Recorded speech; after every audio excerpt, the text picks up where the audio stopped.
کہ جب یہ خالی فسکل نہیں ہوتا، یہ اوور آل کسی بھی ملک کی، ظاہر پاکستان بھی اس میں I M F fund programme میں ہے، تو وہ اس کے سارے ڈائمینشنز دیکھتے ہیں. تو جس وقت وہ پروگرام تیار کر رہے ہوتے ہیں، کیونکہ یہ پروسپیکٹو ہوتا ہے کہ یہ آج کے اور ہسٹوریکل ڈیٹا کو دیکھتے ہوئے اگلے 3 سال میں کس قسم کے گروتھ کے ڈائنامکس ڈیولپ ہوں گے، کس طرح سے فسکل مینجمنٹ کی جائے گی، exchange rate, interest rate, inflation کی کیا صورتحال ہوگی، اینڈ ویری امپورٹنٹلی جو فورن انفلوز ہیں ایف ڈی آئی کی شکل میں، ان کا کیا سائز اور والیوم ہوگا. یہ دیکھیے جب یہ اس طرح کے انٹرنیشنل انسٹیٹیوشنز ہوتے ہیں تو وہ ایسا نہیں ہے کہ وہ بالکل معصوم ہیں اور پاکستان آ رہے ہیں پہلی مرتبہ اور وہ کوئی تیاری نہیں ہے اور کسی سے بات نہیں کی اور آ کے ہمارے آفیشلز کے ساتھ مل کے اور وہ جو بھی کہیں وہ سمجھ کے واپس چلے جائیں گے. وہ آنے سے پہلے بہت ریسرچ کرتے ہیں اس موضوع پہ جس پہ مشن نے آنا ہے. It is barely enough to meet the debt servicing requirement. اس کے بعد جو آپ کا ڈیفینس ایکسپینڈیچر ہے، پینشن ہے، سول گورنمنٹ کی رننگ ہے، پبلک سیکٹر ڈیولپمنٹ پروگرام ہے، all that is entirely borrowed by the federal government. This is the extent of the insolvency. اگر میں ایک نمبر میں اس کو کہوں کہ جو لاسٹ ایئر تھا وہ 56% تھا date servicing of the total federal government expenditure, اور جو ٹیکس ریونیوز تھے وہ اس 56% کو کر چکے. باقی جو 44% ہے وہ سارا borrowed money ہے particularly from the domestic banking. Watch Federal Post. Bold and independent.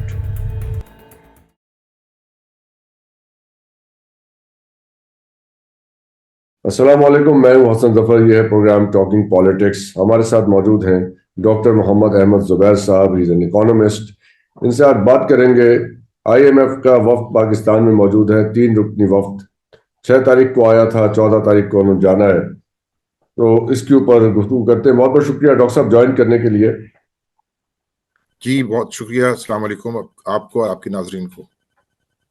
سوال بنیادی طور پہ آپ کے سامنے رکھ دیتے ہیں. جو بنیادی سوال ہے وہ یہ کہ یہ تو سمجھ آتی ہے کہ وہ آئی ایم ایف کا وفد جو ہے پاکستان میں گورننس کو دیکھے، لیکن یہ سپریم کورٹ کے ججز سے ملاقات کرنا، ان کی اپوائنٹمنٹ کے اوپر بات کرنا، اس کے اندر پروب کرنا، انویسٹیگیٹ کرنا کہ وہ اپوائنٹمنٹس کیسے ہو رہی ہیں، یہ سمجھ نہیں آتی کہ یہ معاملہ کس حد تک چلا گیا ہے کہ وہ پاکستان کے معاملات میں اب اتنا مائکرو لیول کے اوپر انٹرفیئر کر رہے ہیں. if you allow me to use the word interference، کہ جو پیسے وہ دیتے ہیں اب اس سے they are micro managing Pakistan. جی ڈاکٹر ظفر، میں آپ کا سوال کا جواب دینے سے پہلے اس کا ایک کانٹیکسٹ ہے وہ سمجھنا بہت ضروری ہے، اور اس میں مجھے ذرا تھوڑا سا ٹائم لگے گا. اگر جواب دیتے ہوئے سوال آپ کے سامنے رکھ دیا، اب آپ جیسے چاہیں اس کو فریم کر لیجیے. جی جی نہیں، اگر میرے جواب میں اگر کوئی ابہام ہو یا کلیئرٹی نہ ہو تو مجھ سے کر لیجیے گا. یقیناً. وہ ایک اوور آل کانٹیکسٹ یہ ہے کہ ایسے ممالک جو کہ بیسکلی فائنینشلی انسالوینٹ ہوتے ہیں، تو گلوبل لیول پہ I M F is the lender of the last resort. تو جو ملک ریلیٹیولی ویل مینجڈ ہوتے ہیں تو وہ کسی بھی ایکسٹرنل یا انٹرنل شاکس کی وجہ سے ان کی لیکوڈیٹی کی پرابلم ہوتی ہے اور وہ آئی ایم ایف کے پاس جاتے ہیں فار اے ٹیمپریری لیکوڈیٹی حاصل کرنے کے لیے. وہاں تک تو صحیح ہے، لیکن اگر آپ ایسے ملک، کئی پاکستان نہیں کئی ملک ہیں ایسے جو کہ سیریل ہیں، جو کہ بار بار واپس جا رہے ہیں آئی ایم ایف کے پاس بورنگ کرنے کے لیے، تو وہ ایشو پھر وہاں یہ آتا ہے کہ خالی اکنامک مس مینجمنٹ نہیں ہے، اور بھی اس کے علاوہ کافی ایشوز ہیں. اور اس میں جو گورننس، انسٹیٹیوشنل کیپیسٹی اور کرپشن، یہ بڑا وائڈ لٹریچر ہے اکنامکس کی فیلڈ میں کہ وہ نیگیٹیولی امپیکٹ کرتا ہے کہ ملکوں کی جو اکنامک پرفارمنس ہے اور ایک سسٹین ڈیولپمنٹ کا جو ایجنڈا ہے وہ حاصل نہیں کر پا رہے. اور اس پہ بہت زیادہ لٹریچر ہے اور وہ تقریباً یونینیمس ہے کہ یہ گورننس، انسٹیٹیوشنل اسٹرینتھ یا انٹیگریٹی اور کرپشن، یہ تینوں چیزیں بڑے شدید طریقے سے نیگیٹیولی امپیکٹ کرتی ہیں. اب اس بیک گراؤنڈ کو مد نظر رکھتے ہوئے